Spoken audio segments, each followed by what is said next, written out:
You ever walk through a weird area in a Souls game and think, well, that was odd, and just keep moving? These games are full of spots like that. Strange ruins tucked in the corners of the map, villages with no enemies, empty shrines, places that don't explain themselves and that don't give you loot or a boss fight. And it's easy to write those areas off as filler. But what if they aren't? What if some of those quiet places you barely noticed are actually the key to understanding the entire game? That's exactly what happened to me in Elden Ring: Shadow of the Erdtree. I walked into a peaceful little village off the beaten path with no enemies or dialogue or any fanfare, and I walked out with goosebumps, with a new understanding of everything I'd known and seen in the game so far.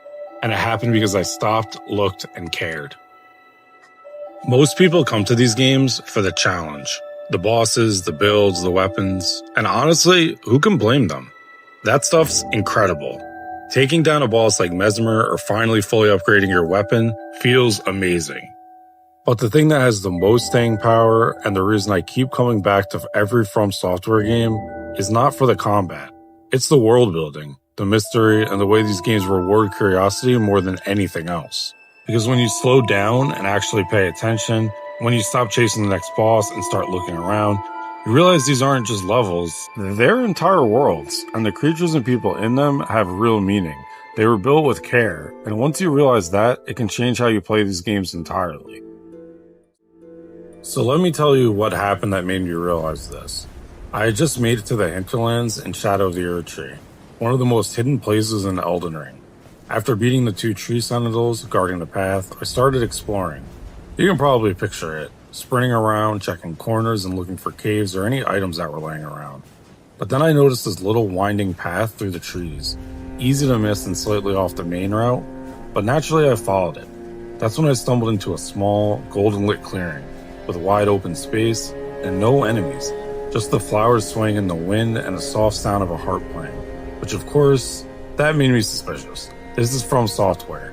Peaceful usually means something terrible is about to happen.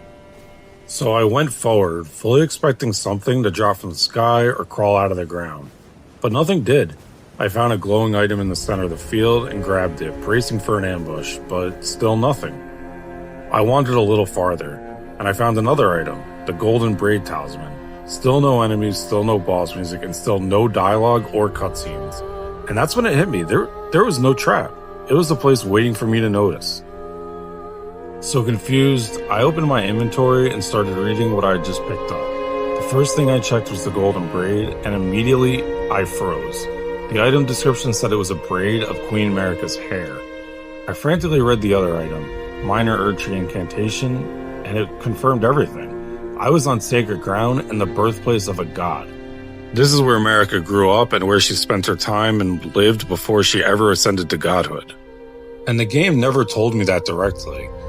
There was no title card saying, "Welcome to Queen Marika's hometown." Just 2 items, 2 pieces of her story buried in the dirt. If you don't read those descriptions, if you don't stop and think about where you are, you miss it. That quiet Shaman village is one of the most important places in all of Elden Ring. I just sat there after that, thinking about how many places I'd sprinted through and about how much I'd missed by moving too fast. And that realization hit me harder than most bosses. I had watched lore videos on bosses that I liked, and I did have a very basic grasp of the story, but this moment, the silent field with only a faint harp playing, made me realize I was barely scratching the surface. There's so much more to Elden Ring than big swords and boss fights. Shaman Village had no associated questline and no NPC mentions it. The talisman is good, but not game-changing, and the incantation is mediocre. The real reward here was knowledge, and it felt like one of the most valuable discoveries I made in the entire game. But that's what makes From Software so brilliant here. They don't explain everything or lead you by the hand, they leave fragments and whispers of it. Lore and item descriptions, enemy placement, the shape of a ruin, and they just trust you to put it together. They trust that if you care, you'll notice. Most modern games throw exposition at you. Cutscenes, dialogue wheels, flashing quest markers, but From Software doesn't force it. They just guide you. And if you ignore it, that's your loss. The Shaman Village could have been skipped. I could have grabbed the items and never read them, or I could have sprinted past it. But the moment I stopped and looked, it turned into one of the most emotional discoveries I've ever had in a video game. After that, I started playing differently. I began noticing things I ignored, the way enemies were grouped, what they were wearing or using, and what the buildings looked like. Who might have built them? I stopped sprinting through zones and started experiencing them. I read every new item the moment I picked it up, not just for stats, but for meaning. Suddenly, every location felt heavier and every dungeon had context, and every boss became part of a myth.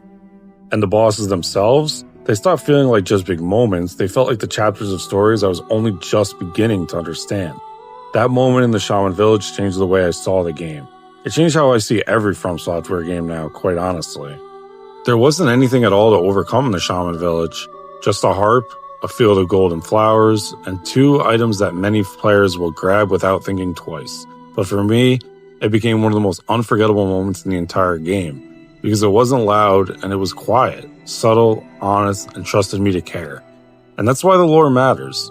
Lore can turn a pile of bones into a fallen knight who once led a crusade.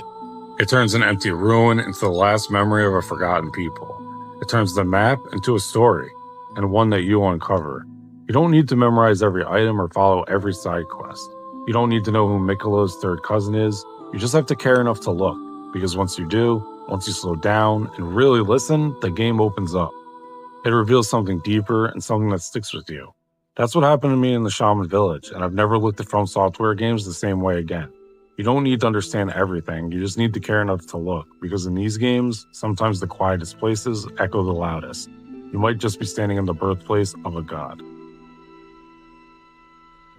Thank you for watching the video. If you liked it, please consider liking and subscribing for future content and checking out the video on the screen now. Love you guys. See you in the next one.